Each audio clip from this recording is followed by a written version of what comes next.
Hello mga students, good morning, good afternoon, good evening sa inyong lahat. So for this video lecture, I will be presenting to you three illustrations on the computation of your taxable income. Okay? From the point of view of an individual taxpayers. All right, so here is our illustration number 8. And as you can see here, we have four different cases. So we are provided with information on the compensation income, your non-taxable compensation, the gross business income, the allowable deductions, and other income under different cases. Okay, case 1, case 2, case 3, and case number 4. All right.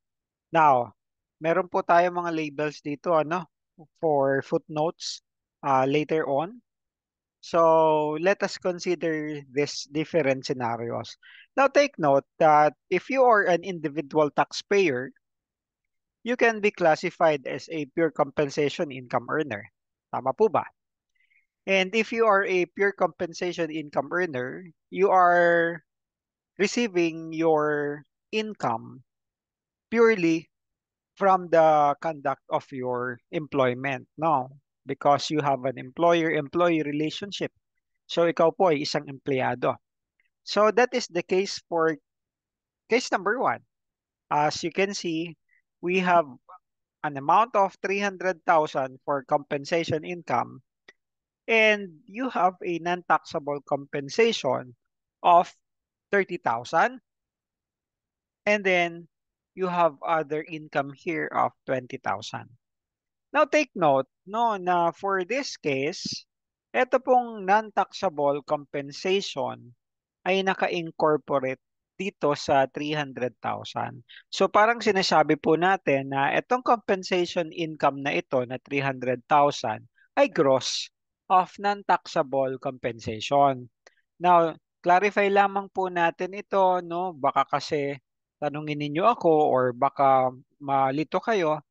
Sir, di po ba, pag compensation income earner, wala po tayong mga allowable deductions, di ba? So hindi po ito subject sa deductible expenses. Totoo naman po 'yun, ano. And that is why, as you can see here, wala po tayong info on allowable deductions. Pero eto pong non-taxable compensation na ito, ang tinutukoy po nito ay mga salary deductions. Okay? Na mandated by law.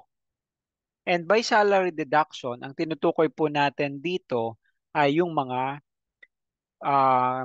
tawag natin dito, yung mga dinededuct ng ating employer, no, for the payment and for the remittance of our share, no, sa SSS or GSIS, depende kung ikaw ay private or public, no, ang pinagtatrabahuan mo, together with your PhilHealth premiums and your Pag-ibig premiums. So, yun po, no, yung non-taxable compensation. So, ito po, no, ay naka-gross up para doon sa mga non-taxable compensation. Okay? If you still recall the journal entry when you create your salaries expense or your wages expense, naka-gross up yon. Debit ka ng salary expense, no?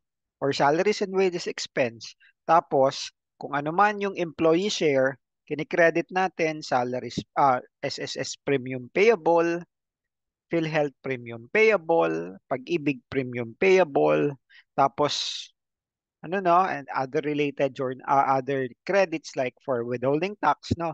And then meron kang credit sa ano no, sa cash if babayaran na po. Okay? So yung expense na yon, yung salaries na yon, ano, this is your compensation income from the point of view of course of the employee. Okay, now, so take note, no? We are not only talking about the salary deductions under this non-taxable compensation. Kung meron din po tayong iba pang items of compensation income na exempt under the law or any contract or other treaty from income taxation. So, naka-encompass din po siya dito sa item na ito na non-taxable compensation. At ano-ano po yung mga yon na exempt benefits? You can see it here, no, sa ibaba, below. So, under your non-taxable compensation, aside from your salary deductions mandated by law, this may include exempt income, no? Okay, or exempt benefit, such as yung mga benepisyo na excluded or exempted under the tax code and special laws, such as remunerations received as incident of employment, yung mga de minimi, no? Maliban na lamang po sa excess de minimi of regulatory limits. Okay? Kasi ano no, although I have presented this separately, may separate na lecture ako for de minimis, no? And I will also be presenting illustrations, no? To highlight yung mga de minimis, additional discussions or illustrations. So I will not be presenting in detail some examples for this video lecture. So gagawa po ako ng panibagong recording for this one. So in excess of the regulatory limits ng de minimi. Okay? Except, I mean. So if you are within the bounds of the regulatory limit na ng de minimi benefit naka-classify, di-exempt din po yun na benefits na yun. Ano? Pasok siya dito sa non-taxable compensation. Okay, so except for excess, de minimi, and other small value benefits na hindi po nakasama dun sa listahan. Kasi if by now, no, naaral nyo na po yung de minimi benefit, you should be aware that there's a list, no, of de minimi benefit. Kung wala doon, hindi yun kasama doon sa de minimi benefit na exempt. Okay?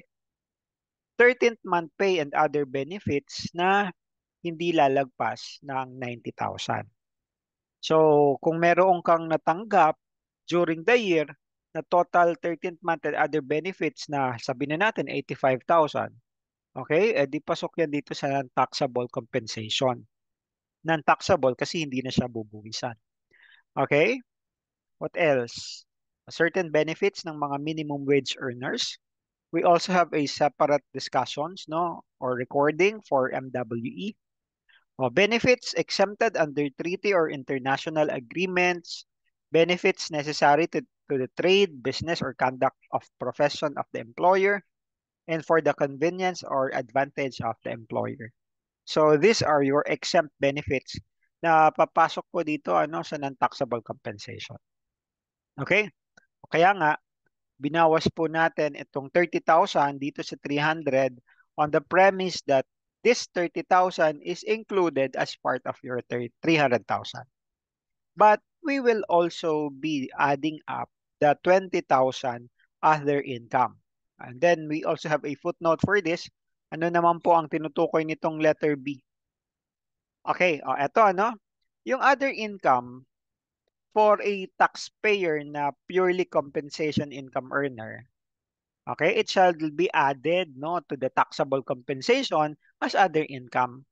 Kasi class, kung sakali man po na halimbawa in the case of case 3, case 4, na hindi siya purely compensation income earner.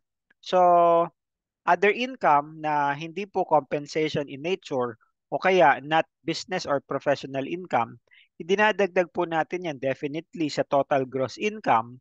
Okay, but kung ikaw po ay mixed income earner, okay, or there are items na hindi nagka-qualify under business or professional income. Tinatag po natin ito as other non-operating. Okay? Non-operating income. Andito medyo lang, hindi lang na-capture. So non-operating income. So, but if you are a purely compensation income earner, so tatag po natin yan as other income, but definitely idadagdag po natin yan as part of your gross income sa computation ng iyong gross income. Okay? So, excuse me. So, 300 minus 30 plus 20. For case 1, that's 290,000. Yan po ang iyong magiging taxable income. Okay? So, yung Ito yung gross income mo, yan na rin ang iyong taxable income. For case number 2, sa case number 2, siya po ay purely business income earner or professional income earner, no? So, meron kang gross business income na 400,000. Okay. Sinasabi po natin na yung allowable deductions ay pinapayagan lamang po natin for an individual taxpayer na merong business income.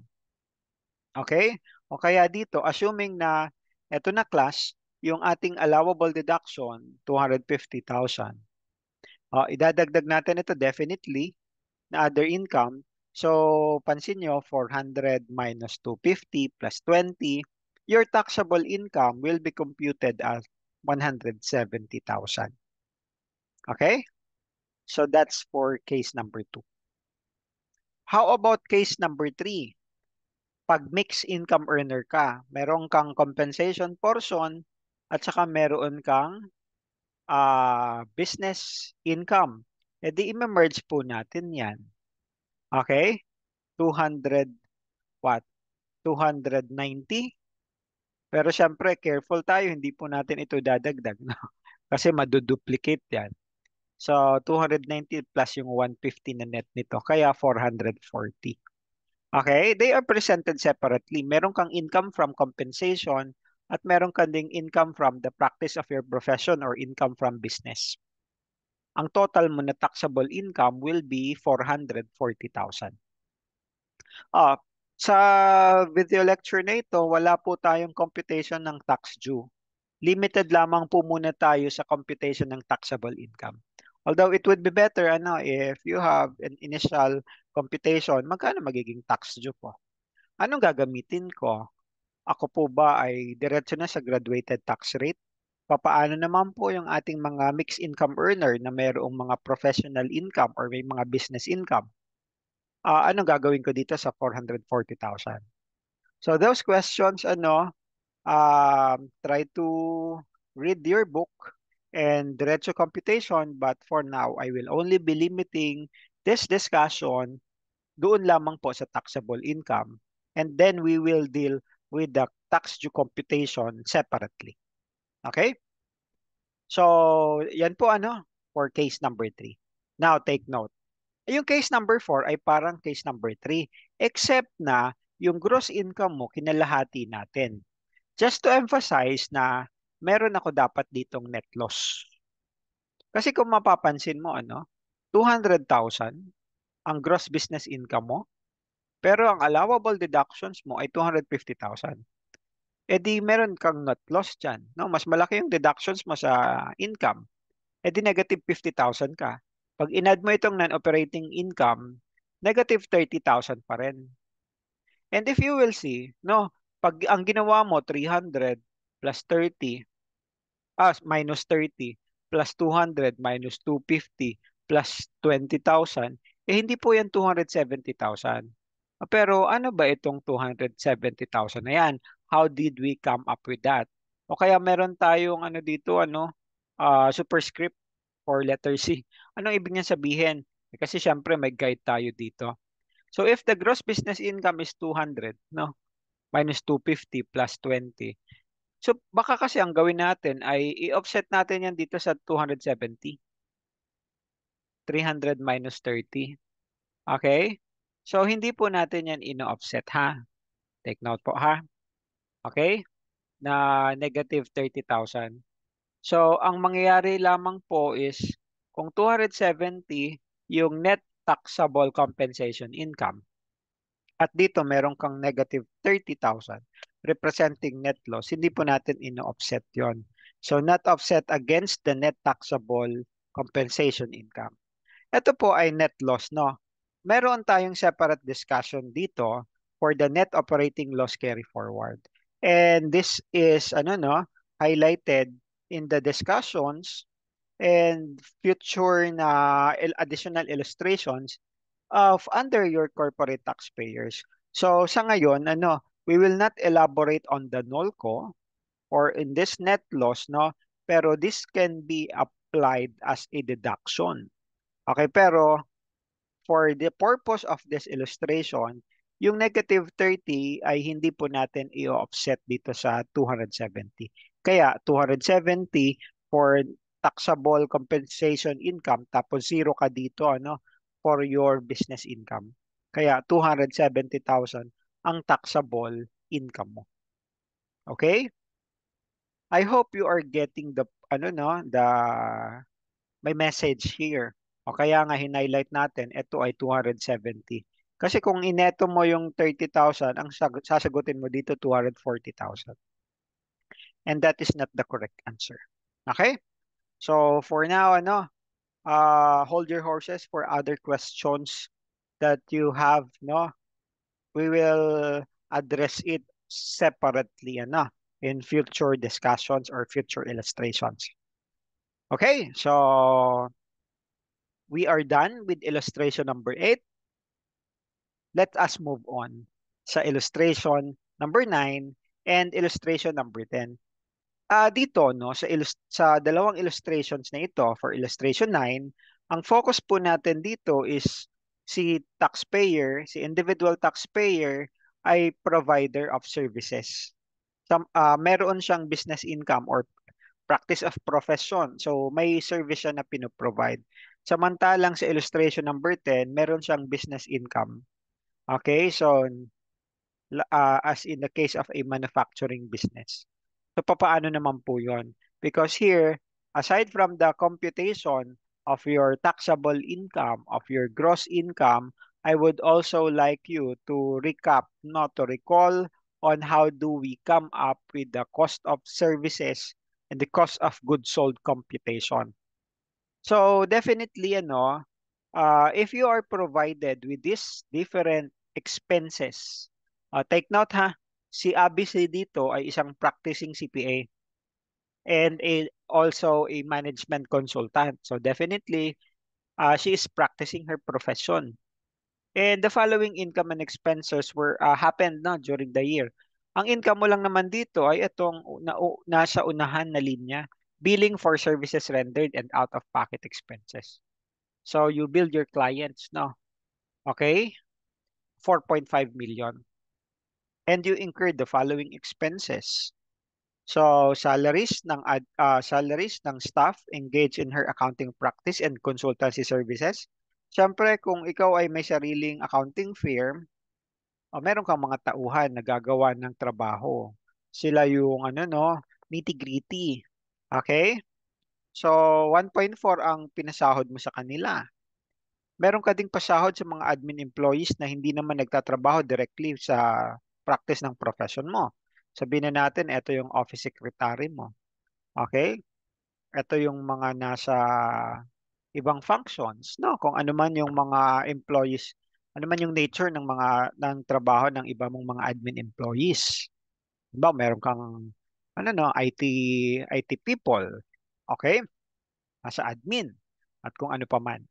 Transportation expenses to and from client. So eto, related ito sa practice ng profession mo.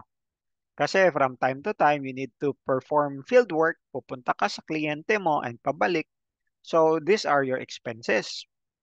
Supplies used in client engagement, no? So definitely, you will be incurring expenses, no, for supplies na gagamitin mo sa iyong engagement. Okay. Eto naman, supplies, NAD. Anong NAD? Supplies and general utilities. Etong mga expenses na ito has nothing to do with your main practice of profession. So ito yung mga other expenses mo. Okay? Other business expenses, but not direct expenses, no? Depreciation ng office equipment. You also have your depreciation ng computers ng mga staff na nagtatrabaho para doon sa iyong profession. Yung mga laptops nila or mga computers na ginagamit nila. Meron kang insurance, no, on your office properties. Nagbabayad ka ng renta para doon sa mga tao mo na nagtatrabaho for your clients. And then yung mga allocated sa admin functions. Okay? And you also have here a bad debt expense sa mga hindi nagbabayad ng mga kliyente. So, una, you need to identify among this, of course, except for item number 1, yung billing, kasi yan yung revenue mo. Alin dito yung direct cost, alin dito yung indirect cost. Kasi 'di ba, when we present your P&L, nakaseparate yung cost of goods sold, 'di ba? Or cost of services. Iba naman yung operating expenses. So, nandirito sa baba yung solution and let this serve as your guide. Yung mga cost of services po natin ay ito, eto, ano pa, this one, and then, ayan. So yan lamang po ang i-consider natin as cost of services. And the rest of the expenses are other expenses, other business expenses. So pag tinanong kayo, magkano yung gross income? Okay? Your gross income ay etong 4.5 million less etong 2,112 na summary total nitong mga in-identify natin as falling under cost of services. So, eto na, mayroon tayong computation dito. Your gross income is 2,388,000. Tapos, eto no, gusto ko lang i-emphasize. Although wala po itong basis, how did we come up with the allowable deductions of 325? So, this is just an, ano no, as if amount.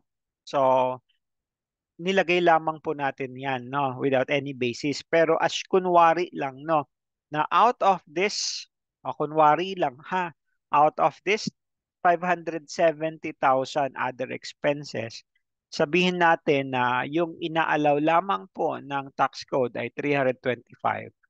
So, eto lamang po yung ating allowable deductions. So, in this case, again, this is just an what if amount, no, as if amount.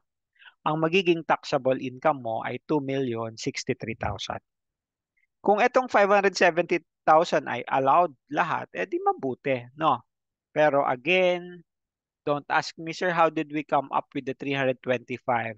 This is just an ano no, estimated figure, assumed balance. Okay? But later on, we will be having illustrations on how do we figure out the allowable business expenses. Okay, so dito, pag tinanong tayo magkano yung taxable income, the answer is 2,063,000. Okay? So again, we are foregoing with the computation of tax deduction, tax due computation. We are limited only with the computation of the taxable income. So, ang emphasis natin yung pag-identify ng mga items na kino-consider natin as cost of services. We also have illustration number 10. Dito naman, meron kang business income, nagma-manufacture ka. So, pag meron kang mga business income, okay, at hindi ka nagpo-provide ng service, yung cost of yung equivalent ng cost of services mo ay cost of sales or yung cost of goods sold. So halimbawa dito, meron kang pre-provide na mga amounts. So sales, net of returns and discounts, cost of sales, although yung cost of sales natin dito given na. Okay? Pero please take note ha, yung ating learning, yung understanding po ninyo sa cost accounting, no, how do we come up with this cost of sales, no? Pag nasa merchandise ka lang, trading, beginning inventory plus purchases equals no, goods available for sale, less yung mga expenses mo, yung mga, no, yung cost ng mga nabenta na, okay, that is your cost of sales. And then the difference is your ending inventory. Okay, pero pag manufacturing, please take note yung movement, no? Yung pagdaan sa raw materials, papunta sa work in process, papunta sa finished goods. I will not be elaborating on that one sa illustration na ito. So here, we were provided with an amount for the cost of sales. Okay? You also have info on the dividend income net of final tax for your business expenses, and we assume that itong business expenses, ito po yung allowed deductions. We also have the gain on sale of old equipment, sale of scrap metals, and interest income on employee advances. So if we are to compute the taxable income and prior to the taxable income computation, how much is the gross income? So ito po yung ating solution. Take note, no, yung sales net of returns and discount, syempre net sales po dapat ito. The amount is 4 million. Anong sabi natin? Ito, no, na scrap sales, this one, ilalagay po natin as additional other taxable income from operations. Okay? So 200,000. So 4 plus 200, meron kang total revenue na 4.2. Bawas natin yung cost of sales. So ang gross income from business mo, eto, sorry, 2.4 million. Take note ha, ito ay gross income from business. Saka natin i-add, idagdag yung gain on sale of old equipment, 100,000, and then interest income on employee advances because etong mga ito yung i-consider natin as non-operating income. Ito yung mga other income pero not related sa operations mo. Ito kasi, syempre, cost of sales mo, related sa operations mo. Yung pagbebenta mo ng scrap metals, no, related sa operations mo. Pero yung mga incidental na gain on sale of all the equipment, yung interest income on employee advances, it has nothing to do with your business operations, main operations, no. So they are non-operating income. But if we add the two, no, 145. Ang total gross income mo ay 2.545. So 2,545,000. And then saka natin ibawas yung allowable deductions na 1.6. Ang taxable income natin dito ay 945,000. So mga ganitong klase ng question pwedeng itanong or pwedeng ipa-identify sa inyo magkano yung gross income from business mo. Magkano yung mga non-operating income mo. So, magkano yung gross income. Okay? And then, magkano yung taxable income, definitely. Okay, so I hope this will somehow refresh your memories in the presentation of your comprehensive income. Statement of comprehensive income, yung profit or loss statement mo para mas ma-appreciate po natin ito. Although, syempre, from the taxation point of view ang pinag-uusapan natin. Okay? So hanggang dito po muna itong illustrations natin sa ngayon for the taxable income computation. I will be seeing you sa mga susunod na video lectures for additional illustrations on our topic. So hanggang dito po muna ang ating recording. Thank you very much. Bye-bye.